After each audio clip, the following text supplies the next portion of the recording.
Welcome back to part 2 of hypothesis testing about a population mean.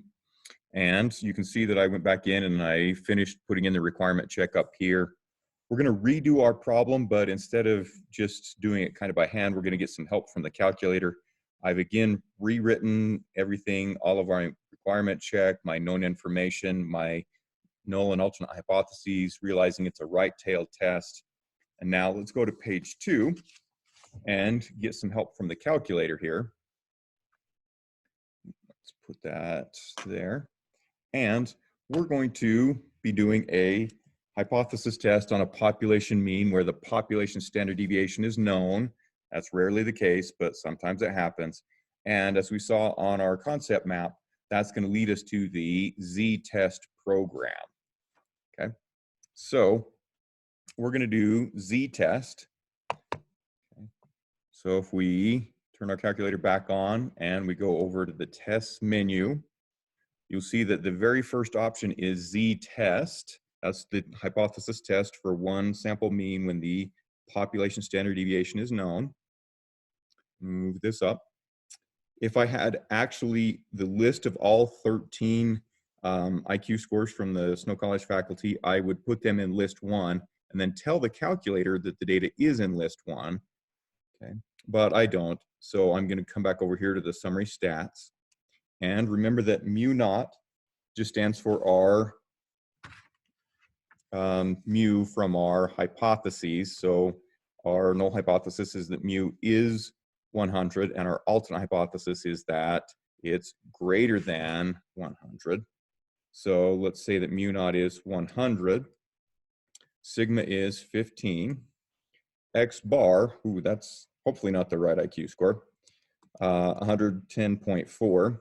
So make sure that you always input the correct data for each problem. So n is 13, and our alternate hypothesis was that mu is greater than 100. And remember that mu naught stands for the number 100. So we're going to select this guy right here, and we're going to hit calculate, and we'll get z equals 2.50. P-value is equal to 0.0062, and it even reminded me what the sample mean and sample size were.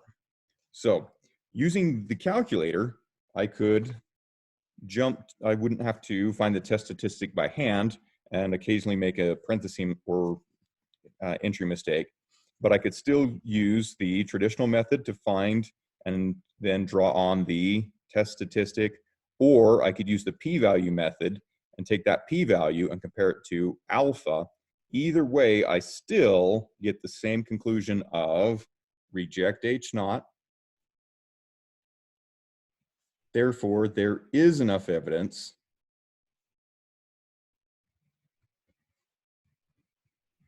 to conclude that the population average IQ score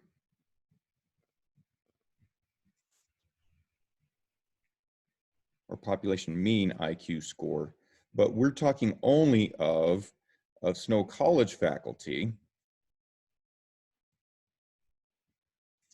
Snow College professors, is greater than 100.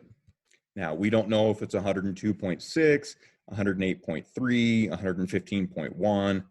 All we know is we've got enough evidence to believe that it is greater than 100. If we needed to narrow down the window where it is, we would go back to chapter 7 and do a confidence interval. Okay. So that's hypothesis testing for one sample mean when we know the population standard deviation, which is not often the case. What is more often the case is testing a claim about a mean when we don't know the population standard deviation. So that's our first thing, is we don't know the population standard deviation. So we're going to use the t distribution. Okay. And shocker, the requirements you need to meet are the exact same as it was for knowing the population standard deviation,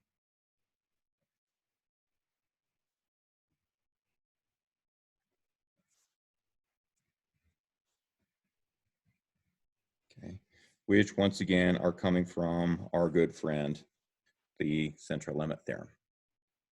Now, Bob is actually the name of my father-in-law, and he worked for as a mechanic for a while. And so you kind of get this problem. Bob studies manufacturing processes. After examining the production line for an automaker, he thinks he can modify the assembly process and reduce the assembly time. Under the old routine, the mean time for door assembly was 8.50 minutes. Under Bob's new method, a random sample of 47 door jobs showed that the doors were done in a mean time of 8.21 minutes with a sample standard deviation of 0.86 minutes. Does this sample indicate that that Bob's new method has reduced the mean assembly time? Use a 5% level of significance. So I'm going to pause the video and let you go back through and highlight the important things in the problem and do the requirement check.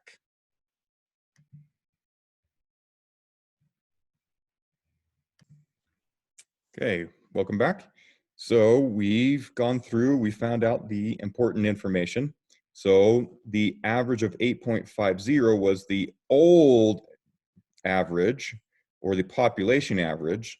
This 8.21 average came from a, read the sentences carefully, sample. So 8.21 is the sample average. So we use the symbol X bar equals 8.21. And it did tell us the standard deviation, but this standard deviation was from the sample, not the population. So we know what the sample standard deviation is, and we know alpha is 5%. So the hypotheses should be that mu equals 8.50, and our alternate hypothesis, the claim we're putting on trial, notice the key word here that Bob's new method has reduced the mean time. Reduced means that it is less than. So this would be a less than, and less than is to the left on a number line. So using the traditional method, we need to draw and label our picture and find our critical value. So if we draw and label our picture here, we're using the t distribution because we don't know the population standard deviation.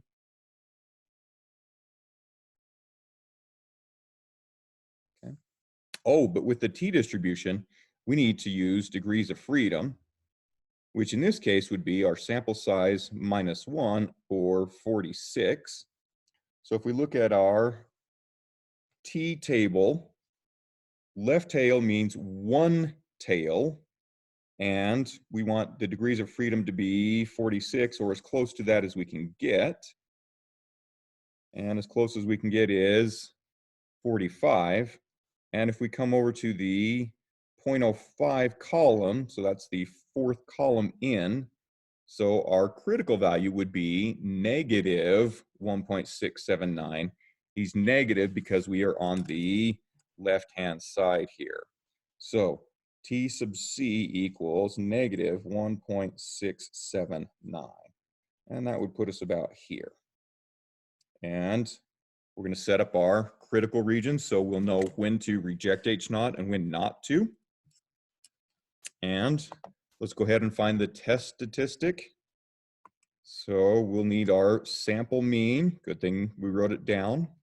8.21 minus the population mean of 8.50 divided by, in parentheses, the sample standard deviation divided by the square root of n. The sample standard deviation was 0.86 divided by the square root of 47.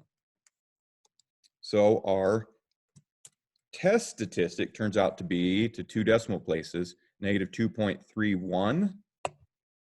So our test statistic T equals negative 2.31, which would put us right here, which is in the critical region. So we will reject H naught, meaning there is enough evidence to conclude that Bob's new method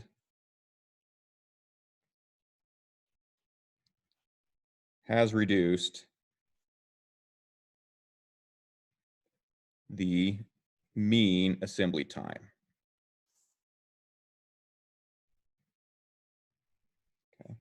And again, I will be looking for good conclusions here.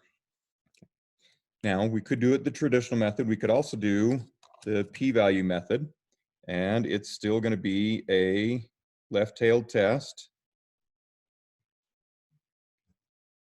because the claim we're putting on trial is that the average is less than 8.5. And spoiler alert, the test statistic is still going to be negative 2.31. But now, if we use the table, we need to find the p-value. So remembering that we had 46 degrees of freedom and the closest was 45 on our table, and that our test statistic is negative 2.31. So looking at 45, 2.31 in absolute value would be here. So that would mean that in a one-tailed test, the p-value, we don't know exactly what he is from the table, but we know that he's somewhere between 1% and 2.5%. The table only gives us a interval for him, so between 1% and 2.5%, but that interval we can compare against our alpha of 5%, and we'll see that our p-value, no matter where he is in the interval from 0.01 to 0.025, that p-value has to be less than my alpha. And if the p-value is less than alpha, the only way that could have happened was if the test statistic landed in the critical region. So this area right here in red is somewhere between 1 and 2.5%, but we had a 5% level of significance. So we will reject H0, concluding that Bob's new time has reduced the new method has reduced the mean assembly time. We'll stop there so we can keep our videos about 10 minutes, and we'll see you in the next video.